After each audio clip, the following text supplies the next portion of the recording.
Happy Flag Day. I always get pumped up about these patriotic holidays because I love this country and our history, and we're going to be talking about the flag today for Flag Day, and one flag in particular, which was the Great American Flag.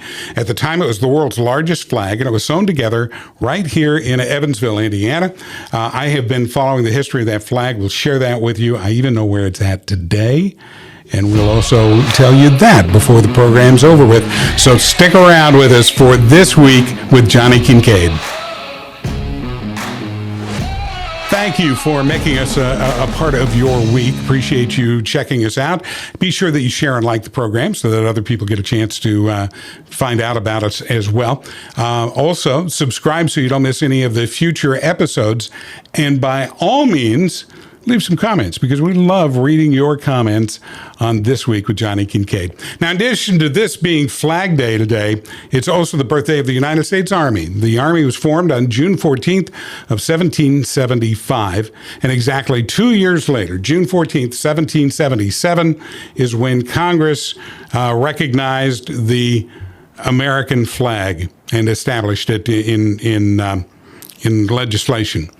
Here's what they said in that proclamation. They said that the flag of the 13 United States would be stripes, 13 stripes, alternating red and white, and that the Union would be 13 stars, white in a blue field, representing a new constellation.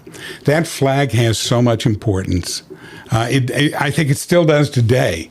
The symbol of our great nation. And I get kind of infuriated when I see protesters like have happened recently where they were trying to take the flag down at one of the colleges. And I was cheering for the college students who jumped in to make sure that the flag was raised back up again in its rightful place. That flag was such an important symbol of our country from the very beginning. You know, with George Washington, actually, while they were fighting in Boston, he had troops perched on the highest point in the city of Boston, and then he had them get a 70-foot tall pole and put a flag on the end of it and raise that pole so that flag could be seen throughout the city, and they were celebrating and cheering the new flag of this nation. The flag has always been a symbol of our resolve as a nation. And as a matter of fact, during the War of 1812, the importance of the flag really came through at Fort McHenry. Now, Fort McHenry was getting ready for a British attack. I mean, the British ships were all moving in toward Chesapeake Bay, and that's the harbor that Fort McHenry was to protect. And so they were the guardians of Chesapeake Bay at the time. And their commander, George Armistead, had decided that he wanted the troops to rally around the flag in a big way. So he ordered a big flag. He had a seamstress sew together a flag that was the biggest anybody had ever seen at the time, 42 feet long and 30 feet wide. At that time, we had 15 states, so it was 15 stars, 15 stripes. This great big huge flag cost them $405 at the time, which some people may have thought was a lot of money to pay for a flag. Armistead got the flag in, and they stored it until the right moment. And that moment came on the same night that Francis Scott Key went out to the British ships to negotiate for the return of some prisoners of war. And as Key was being rowed back to Baltimore, that's when the fireworks began. And as those shells started being fired off, the General Armistead then at Fort McHenry had that giant flag raised up the flagpole. Everybody could see it. It was huge. And it was a symbol of our resolve. And Francis Scott Key saw it and was amazed. He was in awe as the bombs bursted in air, illuminating that giant flag. And he was so moved that he wrote a poem about it called The Star-Spangled Banner. Now, the Star-Spangled Banner was, for its time, a very powerful poem, but didn't have any music to go along with it. As a matter of fact, the music came years later, and the music that they used for our national anthem, as it became in later years, was an old British drinking song. And so they stole the music from the British to turn into what would become our national anthem, and it was adopted by Congress as a national anthem then in 1931. That Star-Spangled Banner flag is on display now at the Smithsonian Institute. It looks a lot different than it does in this picture, but here's the thing about that flag. It's actually shorter than what it was when it originally flew, because at that time, the family of Armistead actually cut pieces of the flag off, little squares, and either sold them or gave them as gifts for souvenirs. It was pretty customary at that time. So the flag carried this huge importance. During the Civil War, as a matter of fact, the flag grew in popularity to a point where the flag manufacturers couldn't keep up with the demand. It was the first time during the Civil War, it was the first time that people were actually putting the American flag out on their front porch, just at homes.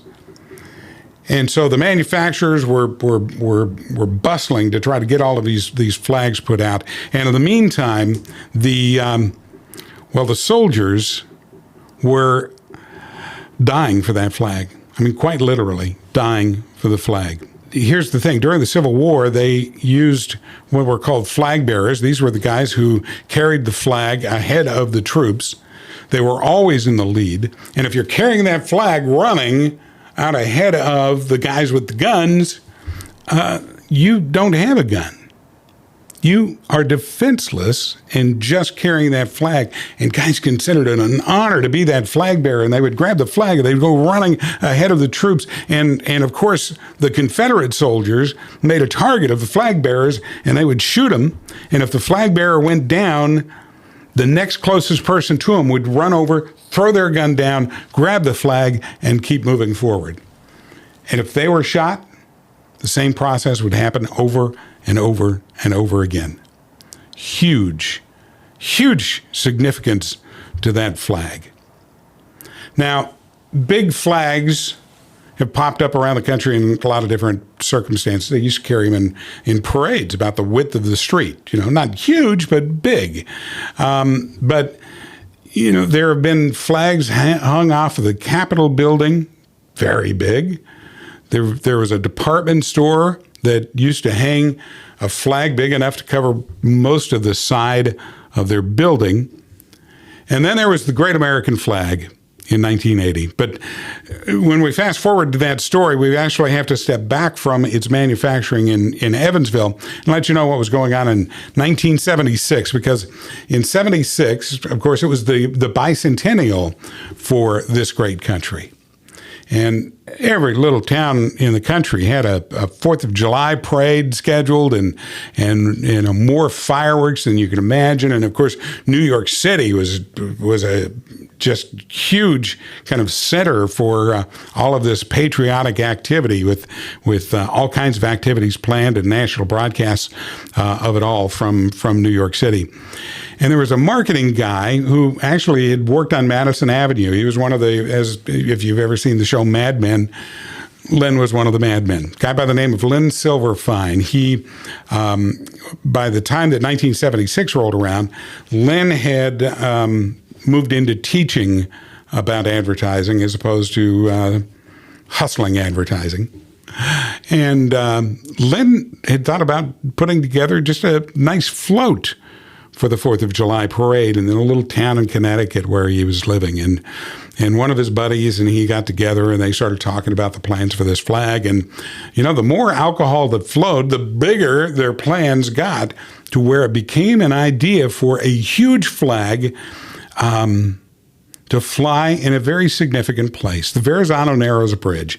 See, New York had plans for the 4th of July for the tall sailing ships to come sailing through New York Harbor, and they would enter the harbor right underneath the Verrazano Narrows Bridge. And Lynn thought, what a fabulous idea to bring those ships in to the harbor underneath this giant American flag. So they started working on the plans for that. He talked to the Bridge Authority. They loved the idea. So the Bridge Authority said, okay, you're thinking too small. They had him go even bigger than what he was originally planning. And Lynn raised the money, $10,000, to have the flag made at a company that makes sails in the Northeast. And when the flag was delivered, it was ahead of the 4th of July, the end of June, and they decided that they should test fly this thing to make sure that everything's going to work out okay. So they arranged for a day to fly the flag just for a test. And Lynn invited the national media. Everybody was there. It was a big deal. And during rush hour, so traffic is still flowing across the bridge, but you've just got all these camera crews out there now. And they raised the flag up on that bridge, and it was magnificent. It was an incredible sight to see the American flag that big on this huge bridge. But the wind picked up and started. The flag did what it was designed to do, which was catch the wind, because it was made by a sail-making company, right? So the flag was catching that wind, and it was pinning it against those wires that run down the structure of the bridge. And so they obviously knew that they had to get the flag down, and they tried and they tried and they tried, and they could not get the flag to move. It was pinned by the wind and in that massive amount of fabric on the side of the bridge. Eventually, the fabric would have to let go, right? And so the fabric started tearing and shredding, and the traffic lanes had this shower of red, white, and blue fabric coming down on it. They had to shut down one of the busiest bridges in New York during rush hour, and Lynn was humiliated in front of the national media. But people encouraged him. After that happened, people said, you really need to go ahead and do that. You really need to follow through and make a flag that can actually withstand the wind and be on the bridge. So Lynn went to work on that, and he took his time. And as he took his time, Lynn had blueprints drawn up first for a mechanical system that would automatically raise and lower that flag on the Verrazano-Narrows Bridge. So he had engineers involved. Then he went to the textile industry to talk to them about what kind of material can we use that's going to be better for doing this. And they said, something that's breathable, like nylon used for grass catchers for lawnmowers is very breathable. There's an airflow in that. So they talked about that being the material, and they developed this nylon for the flag. And then they pressure dyed the flag with the colors so that they would never fade. You're talking about stripes that are, 13 feet wide or something to that effect. The flag was, the plan for this flag was going to be absolutely huge. And so they started looking for where they would be able to put this flag together. Who's got the equipment to actually sew something this big together? And it turned out that their answer came in Evansville at Anchor Industries, a company that normally makes tents. But they had a sewing machine, one, that was capable of handling this material and these very, very long runs of sewing. So Anchor Industries took on the task of building this 2-acre flag. 411 feet long. Imagine, they're pulling those stripes through 411 feet long and sewing them together. Is quite amazing. And people who worked there at Anchor Industries at the time said that it changed the atmosphere of the place. I mean, they had people were just so taken by this massive flag and the spirit of it that they were volunteering like crazy. They had more people wanting to work on the flag than actually could. That's part of the spirit of Evansville, really. Not the flag. That's a statement about this great community that we have. And the intention was still to hang this flag on the Verrazano-Narrows Bridge in New York. So that was the mission, was to get this flag sewn together, to do quality work, to get it ready. And they finished that work in March of 1980. Now, by the way, I outline all of this in a book that I wrote The book was written a few years back, called The Great American Flag, story of the biggest flag of the people who made it possible. If you subscribe today, I'm going to put you in a drawing for a copy of the book, The Great American Flag, and be happy to share that with you. Also, if you check out the print edition of the City County Observer this month, the edition that's on newsstands right now, has several pictures of the Great American Flag in full color, and it's on the front page as well. So be sure that you pick up the City County Observer at newsstands everywhere, and we are expanding where all of those newsstands are. And of course, check out online the city-countyobserver.com to keep updated on news going on around our community. All right, so Anchor finished making the flag. It's March 1980. They decide that they're going to do a ceremony to turn the flag over to Lynn. So they set up an event, and the place to display that flag that had 2 acres of ground was the Evansville Airport. So on the tarmac at the Evansville Airport, they laid out this giant American flag, and 10,000 people came out that day to see it. Can you believe that? 10,000 folks.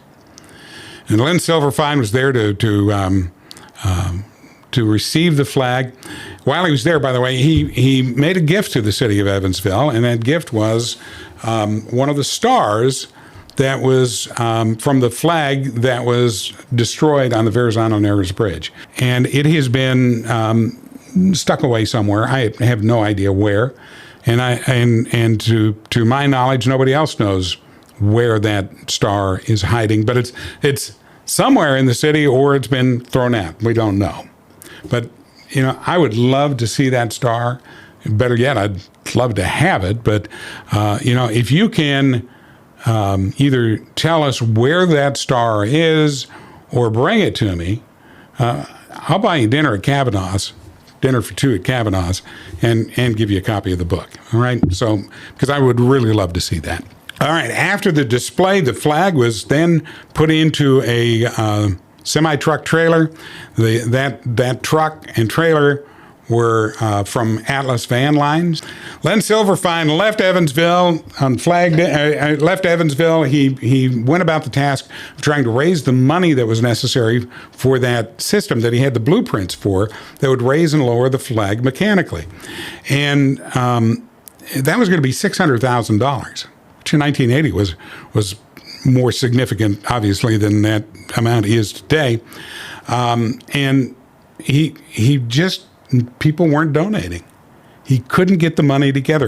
That furor about American patriotism that existed in 1976 for the bicentennial had completely faded away, and Lynn was not able to find people who were willing to give large amounts of money. And the small amounts of money did come in just little amounts, but the $1, $2, and sometimes nickel and dime donations weren't enough to be able to pay for that rigging. So he took the flag to Washington, D.C., laid it out at the base of the Washington Monument. They did that's where actually the flag was dedicated. Then they took it to Chicago. They took it to New York. They showed the flag in Central Park in New York City. Elizabeth Taylor was there for that display of the flag. But, laying out a 7-ton flag, that's what with that material they used, that's what it wound up weighing, was 7 tons. And laying out something that big for display was a little bit much. I mean, it was a difficult task. And so it was decided then that Lynn would give the flag to the federal government. And that was arranged. Ronald Reagan was president at the time. They arranged, the White House was looking for a good patriotic photo op for Ronald Reagan, and they found it in the Great American Flag. So they laid the flag out on the ellipse, had a ceremony on the south lawn of the White House, and Ronald Reagan gave the promise that he would cherish that flag, and that was a wonderful gift to the people, and that it would be displayed every year and would never be forgotten. Then Reagan proceeded to walk to a helicopter that was going to take him to Air Force One, and he got a great aerial view of the great American flag as he flew away.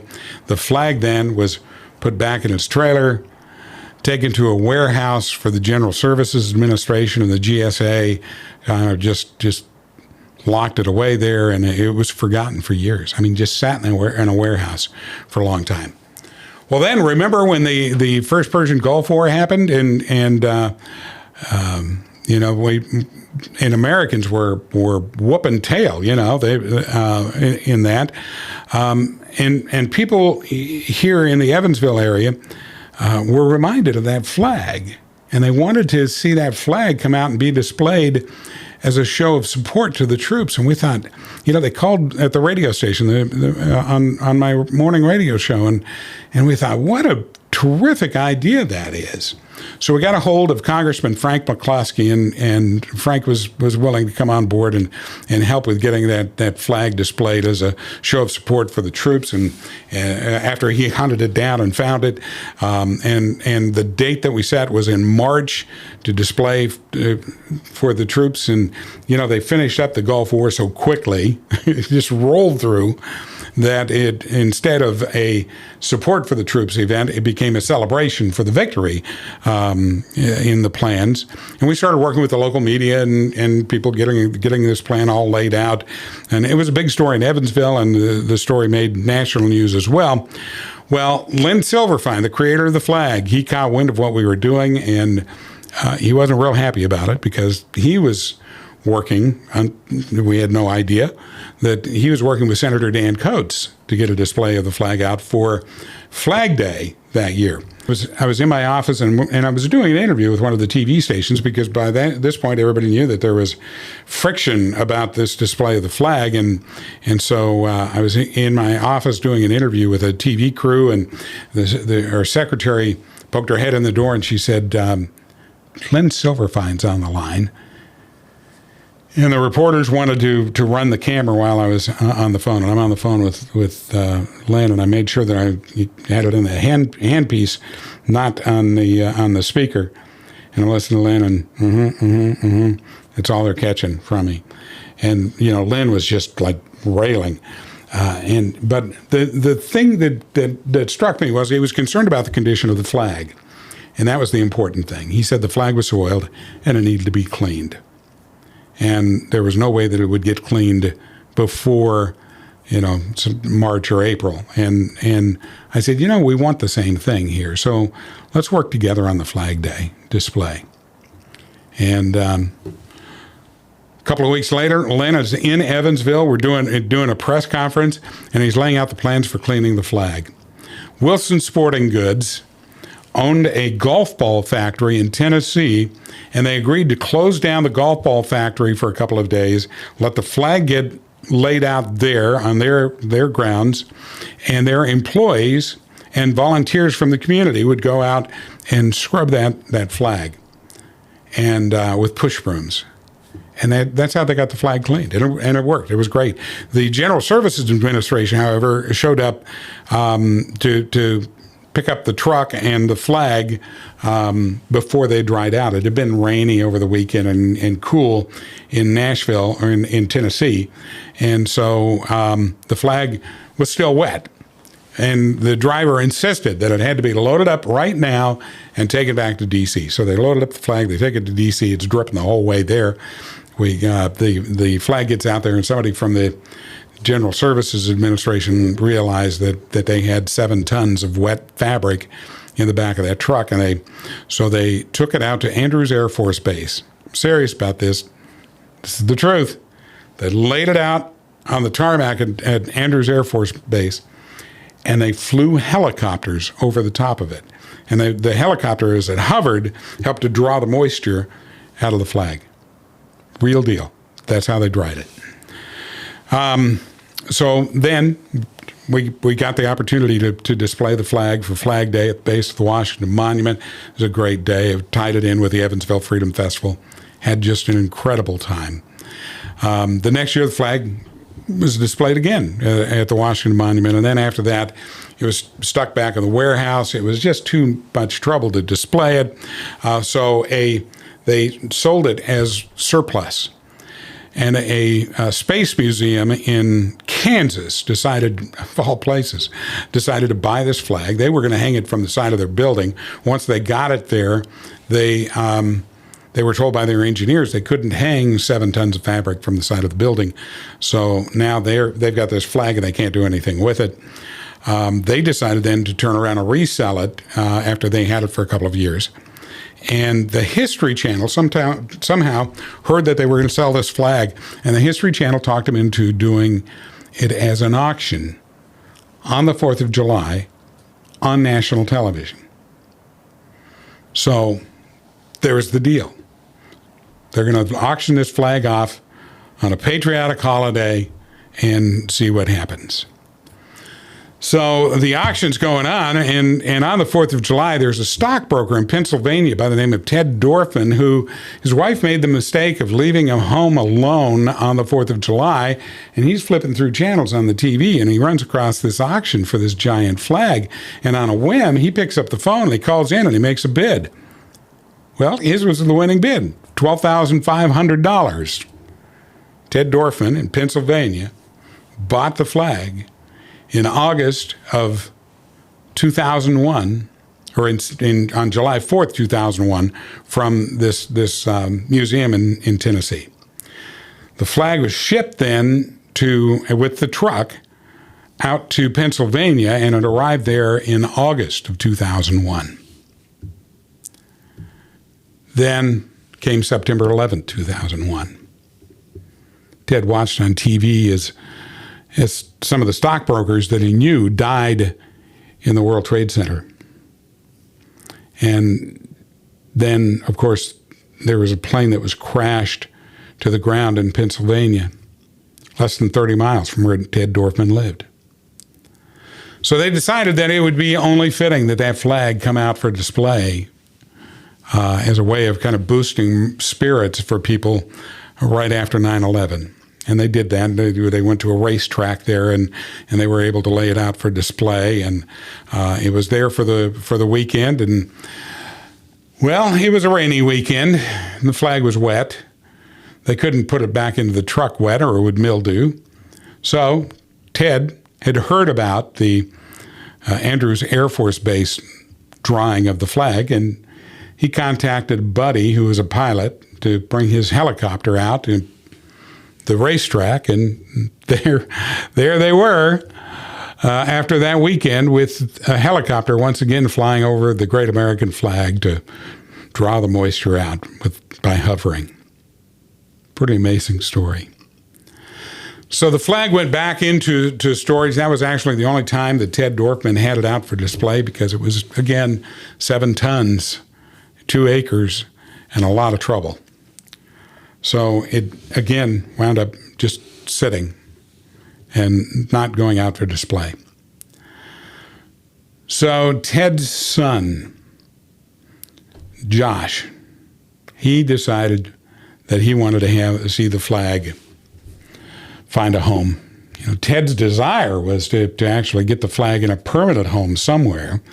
Ted's son formed the Great American Flag Preservation Group, and they started raising a little bit of money, and they were going to try to, first of all, make sure that the flag was in good condition, and then take it out for display, and hopefully find a permanent home for it.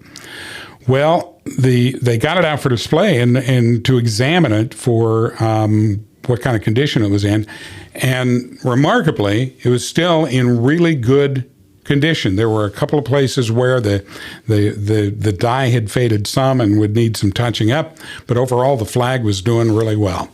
So they decided that they were going to push ahead, full steam ahead, to try to get the money together that would be needed for taking the flag out permanently.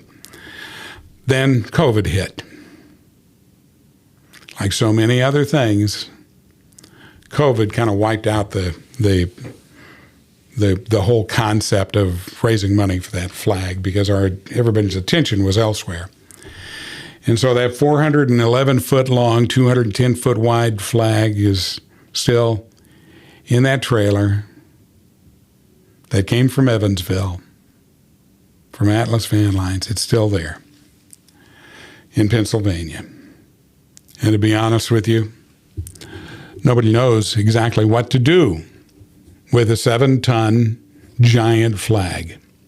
So if you have any ideas, feel free to share them. And there you've got the Flag Day story of the great American flag. Be sure that you subscribe. I'll put you in a drawing for some copies of my book, The Great American Flag. And remember to check out the City County Observer online at city-countyobserver.com. Or, of course, pick up the printed copies that are on newsstands right now, because the printed copies have several full-color pictures of the Great American Flag in there, and the story of the flag itself as well. So be sure to check that out. Thank you for joining us. Subscribe, like, comment, do all those things, and we would really appreciate it. Thank you for joining us once again, and we'll see you soon on another edition of This Week with Johnny Kincaid.